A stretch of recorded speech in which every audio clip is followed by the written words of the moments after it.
Saya akan memulai debat pada hitungan 3, 2, 1. Selamat sore Dewan Juri serta teman-teman.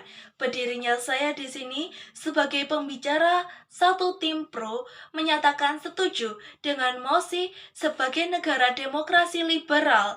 Dewan ini menyesalkan gerakan populisme sayap kanan karena dapat melemahkan institusi negara serta menciptakan ruang bagi polaritas dan kekerasan sosial. Kondisi saat ini, gerakan populisme sayap kanan jauh lebih berkembang di negara-negara liberal. Contohnya saja pada Amerika Serikat, yang dimana Amerika Serikat ini menganut sistem liberal dan juga salah satu negara yang berkembang. Namun, dengan adanya sayap kanan ini, negara tersebut memiliki berapa banyak dampak negatif. Yang pertama, ketidakpercayaan pada hasil sah pemilu pada tahun 2020. Yang kedua, diskriminasi pada imigrasi Muslim serta ras berkulit hitam di negara tersebut adalah sasaran empuk diskriminasi pada kaum mayoritas. Yang ketiga, menurunnya kepercayaan masyarakat kepada media yang memberikan informasi utama dan terpercaya di negara tersebut. Begitu banyak dampak negatif yang dirasakan oleh Amerika Serikat dengan adanya gerakan populisme sayap kanan. Maka masuk pada argumen saya, yakni 3 alasan mengapa saya mendukung mosi tersebut. Yang pertama adalah terciptanya polarisasi dan kekerasan sosial. Yang kedua, melemahnya institusi negara. Dan yang ketiga, rusaknya hubungan internasional. Mari kita bahas pada poin yang pertama, yakni munculnya polarisasi dan kekerasan sosial.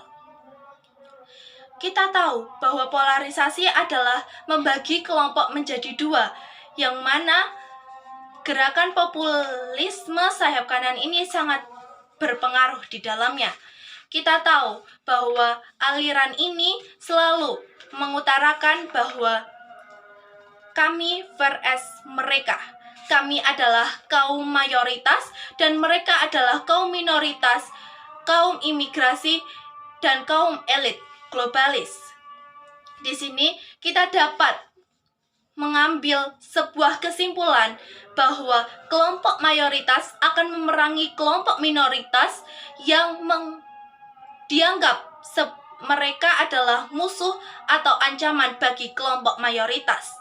Jika ini terjadi, maka akan menciptakan sebuah kerusuhan sosial yang mana kekerasan sosial akan berkembang secara fisik maupun non-fisik. Jika ini terus-terusan terjadi, maka kekerasan sosial ini akan dinormalisasikan. Jika dinormalisasikan, maka negara tersebut akan terpecah belah dan ini bukan lagi negara demokrasi liberal.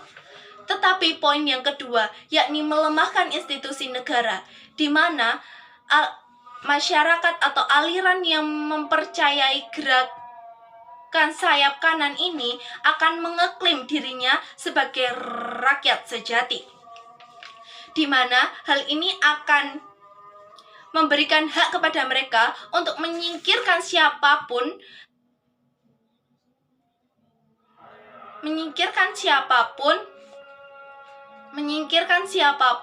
yang menghalangi tujuan mereka. Bahkan aparat negara pun dapat disingkirkan kalau mereka menghalangi kepentingan dari rakyat mayoritas tersebut. Kita bisa lihat pada pemilu.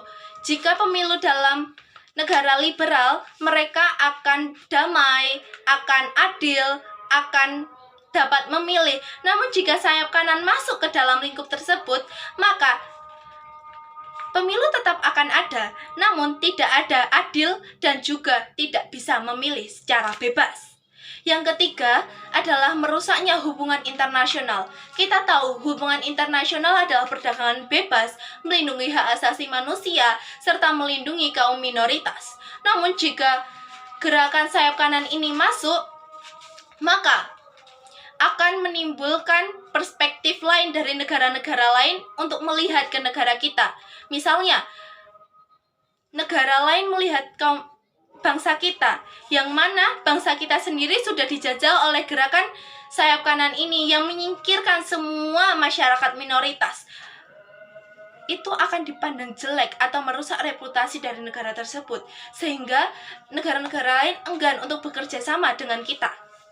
Dan ini akan merusak citra kita di internasional dan akan menimbulkan banyak masalah pada negara tersebut.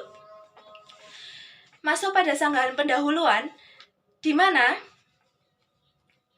tim oposisi akan mengatakan, mendukung gerakan sayap kanan melemahkan demokrasi adalah generalisasi yang tidak adil. Maka saya akan menjawab, tidak semua gerakan sayap kanan itu melemahkan demokrasi. Namun, jika gerakan sayap kanan itu ekstrim, maka tetap akan melanggar prinsip dasar dari demokrasi tersebut. Contohnya nyatanya saja, dalam pemilu akan diragukan sah atau tidaknya, padahal sudah diklaim sah. Yang kedua, membatasi media untuk bersuara. Dengan kata media adalah musuh rakyat. Yang selanjutnya, tim oposisi juga akan mengatakan, saya hanya akan mendorong transparansi pemilu dan juga mengendalikan media agar tidak mengendalikan pilihan. Saya akan menjawab, mendorong transparansi itu sah, namun banyak dari gerakan populisme sayap kanan ini menyebarkan narasi kecurangan tidak disertai dengan bukti.